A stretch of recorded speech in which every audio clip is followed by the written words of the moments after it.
stood up, walked across the room. Amazing. 3 days later, we were out in this beautiful estate in England throwing lawn darts. You know, it's this game that you play. And I mean, she's walked ever since. And it's just remarkable because I tried and tried and tried to find them a doctor over there. Yes. And it isn't that there are not good doctors over there. I just don't know them. And the doctors that I did try to send them to, she just progressively was getting worse and worse and worse. And so that's the real power of how you understand how, yes, you have to detoxify, but very many times in natural medicine, there's this idea that if I can detoxify, I can be well. Yes. Or if I can kill the bugs, then I will be well. Or even better, if I do both, then I'll be well. Well, toxins are toxins. We call them those toxins because they damage tissue. They don't just damage tissue, they actually energetically can create almost like a computer virus in the software of your body.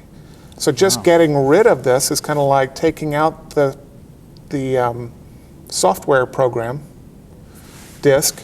You know, I'm kind of showing my age with the floppy disk, but anyway, you know, if you wanted to, you could just take out the program you just installed, but the program's still running because it already got installed. Does that make sense? Yes. You took out the actual hard thing. Right, you have to uninstall, you have to go. And you have to be able to rewrite that Yes. glitch in the body's software, get the circuits up and running, and really help restore that perfect design of the body. You know, in its entirety, because you can chase these things with really good treatments.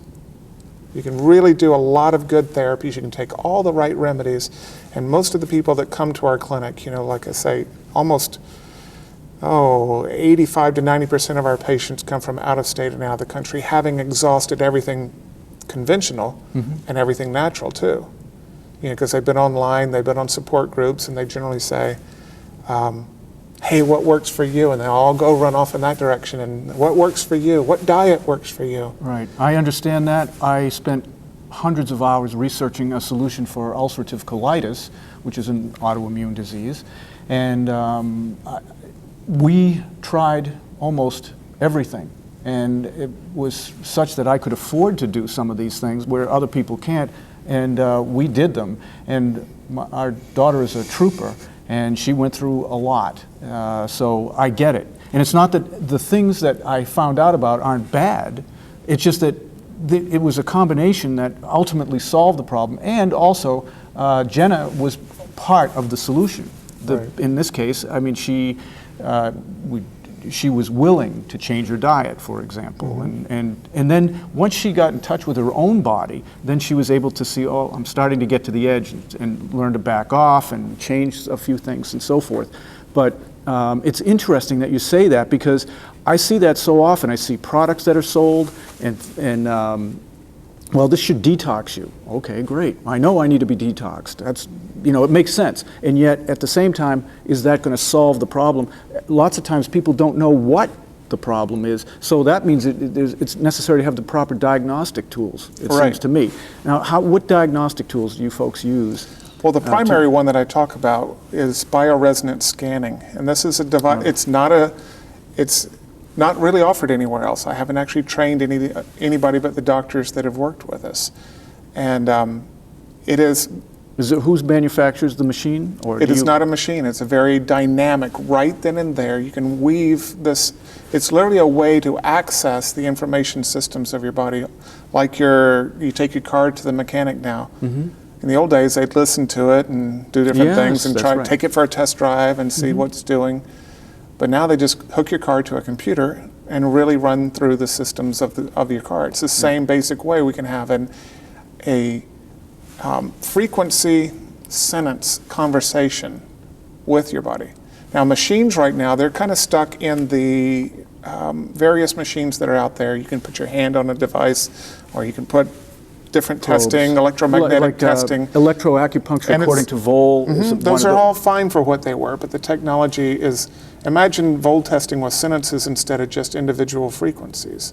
So I could say, of all the different organs and glands that are malfunctioning at any time of the day or night, and in any posture, which means, like, let's say your heart's the worst thing, but only at 2 in the morning and only when you lay on your right side. Okay, well, if it's 10 o'clock in the morning and you're in the doctor's office and you're on this table on your back, that problem isn't going to show up. And it will never show up maybe in a blood test. Boy, how many times has that happened? Well, we did the test, and what happened? It came back normal. Yeah. So blood work, I mean, everyone inherently, I think everyone, you don't have to be a doctor to realize blood test is a pretty poor way to figure out what's wrong with somebody. I mean, when it's bad, but when it's good, it doesn't mean everything's right. Oh, isn't that? Like my least favorite patient is somebody who thinks they're healthy, because I'm going to be able to find all this stuff that's wrong, and I try to help him understand it's like, you're asymptomatic, good for you. But so was the cancer patient. Yes. That passed every physical they had every single year. We all know the stories. They never missed a day of work in their life. They were jogging 5 miles a day. They ate wonderfully, and suddenly they find a lump. No, that lump, by the time you can find it, it's been there 5 to 7 years already. Amazing. And the test did not find it. So this ability to test is so revolutionary, because virtually anything you can think of to ask as a doctor, you can pose that as a question to the body and find a right then and there solution, find the answer to the problem using your specific system to find out what's needed. Not what I think you need or the doctor thinks you need. Even if you go to a master of medicine somehow, even natural, you're paying them for their best educated guess. That's they don't know if you're going to be allergic to something until you actually have a reaction. And if you, and say like Lyme disease, if you have a reaction, they'll say, oh, that means the medicine is working. Mm-hmm. If you have a bad reaction, it's called a Herxheimer reaction. They go, that means the medicine's working, unless it's a natural medicine, which means you're actually allergic and toxic, because those natural guys don't know what they're doing. Well, we've all been through that program, yeah. and that sort of thing. So it's really amazing to be able to have a constant expectation of rapid results. I actually had a woman that came in, and I believe she had interstitial cystitis was her original diagnosis, which is a horrible malady for people. And I remember she was laying on the table, and I figured out a remedy that, whatever it was now, this is years ago, and I put it under her tongue. And I was like, how is the symptom now? And she got so mad at me. She was mad for like 3 days. Why? Because she goes, if you think my symptom is going to go away that quickly, then you must not know anything about my illness. Because my illness is not going to react that quickly. And I'm like going, but wouldn't you want your doctor to work with the expectation that everything he does is going to have an effect almost immediately? And that's what our doctors are able to do, is it's like we can get, and no, her symptom didn't go away that instant on her. But the young man I was talking about that had 53 different symptoms, yeah. I walked in one day, I mean, it was just a beautiful case, the pinnacle of my career. And because every day it was better. First week he was walking, from not being able to walk to walking. Second week he's talking. Matter of fact, my exercise to him was to go back to the hotel and sing, just to get the vocal cords going and get his emotional ability to actually vocalize. He hadn't talked in 2 years. 2 years. I mean, he had to eat. He couldn't move his mouth and open his mouth because his face was in such pain and stuff. I could just keep going, but I walked into the treatment room one day, dramatic, huge amounts of symptoms were just falling away like crazy.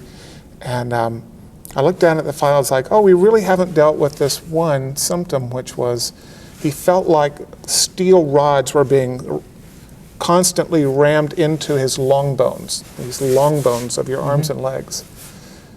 And so I tested specifically for that using the bioresonance scanning to figure out, number one, what's wrong from a functional perspective, and then frequency tested to the actual remedy that would fix it. And it was just a simple homeopathic remedy, which mainstream medicine would say doesn't work. And I'm like, yeah. So I put it under his mouth, under his tongue. He's laying on his back on the table.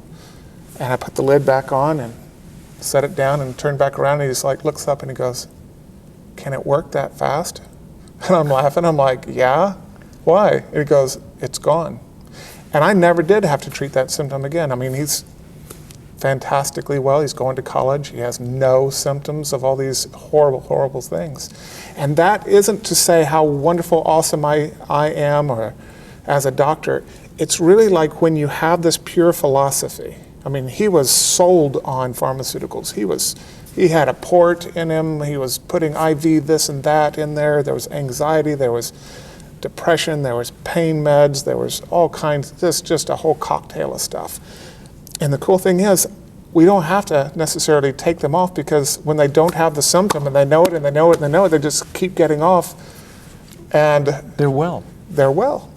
And it was just really amazing to see what the body can do when you can really say, okay, what do you need at this moment, in this moment, and figure it out. And we can figure out, using bioresonance scanning, not only what your specific body needs, but whether you can be allergic to that medicine before you've ever put it in your body. Yep. How often does the remedy get used up by the body? So that's the how many times a day thing. You know, it's like, well, you might need to take this 3 times a day. Well, that means that 3 times a day the body has used up the energy of that remedy. So bioresonance scanning tells you, or you can figure out how much. But we combine a lot of the tests. Because I know your first question was like, well, what are your primary testing? But we're just bringing everything from. That's just one of the tests. That's just there are one other of ones. them. I mean, you do food allergy testing at all, or? Well, we can do that with the bioresonance scanning, so we can actually. Okay, so that's not a necessary. Which is shocking to a lot of people, that we don't really have elimination diets that we put people on, because that's one of the more popular things to do. Is like, wow, if I'm allergic to this, then take that out of your diet, and then we'll treat your body. But it seems to me if a person has leaky gut, then this is what we noticed, is that you would change, you're not allergic to something now. So, okay, we're not going to do that anymore. So then you try this other thing that you're not allergic to, but then after 2 months or 3 months of eating that, now all of a sudden you show up allergic to that. So It was a vicious cycle with with that sort of elimination diet. You never... we saw this with Jenna, where she wasn't allergic to such and such in January, but by March, now she's allergic to that. Right. So you thought, where's the end of this? How can I ever eat? What can I finally eat? So Right. I see the problem with it. Before we get, I want to go back to the lady that bounced you because she said, if you think that this is going to work, whatever happened to her? The cystitis, did she ever get well? Did she stick with it? What happened? I lost track of her. She walked Actually, out. she went home, and I think partially I just never could win her back beyond that point. You know, Yeah, she just that happens. You know, yes, she calmed down after about 3 days of me trying to explain. But seriously, like my wife, and I don't think she'll mind me saying, was sick since she was born. 11 years in oxygen tents in hospitals, like Wow. first 11 years of her life. And ultimately, as a 20-something-year-old, she was diagnosed with Lyme disease. And she got down to where she could only eat 3 different foods.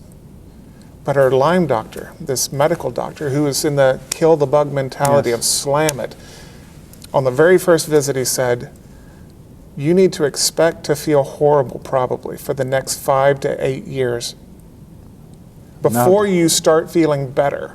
And this is what people are coming to expect in that particular illness of Lyme disease, which is the most prevalent illness in the world right now. I mean, it far exceeds HIV and hepatitis C combined, according to the experts, in its prevalence. And again, it can mimic over 200 different illnesses. Right, so you never know. You think you have something else, and it's that bacteria that's an overgrowth, and you're toxic from it. Right. So she came to our clinic, the Hansa Center in Wichita, and 2.5 weeks, 2 weeks, she was 75% better already. Amazing. She went from having, at that point, she had gained like 10 different foods. And she can eat anything she wants. She was allergic to shellfish. She was allergic to peanuts and nuts of all kinds, anaphylactic.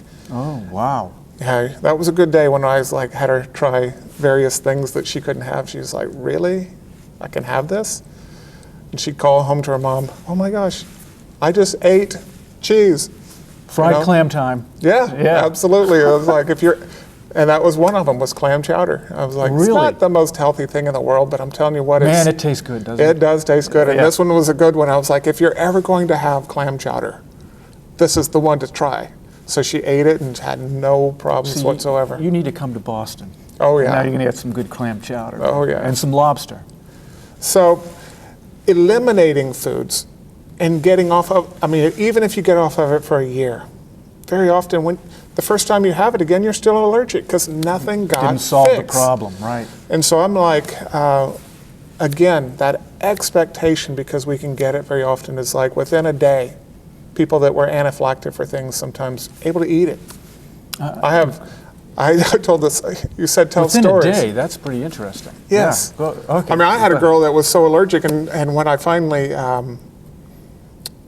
got, let's see, her parents had left, that was it. And she was, I don't know, 17 years old or something, staying in the hotel by herself. And I said, bring in whatever foods that you're wanting me to correct.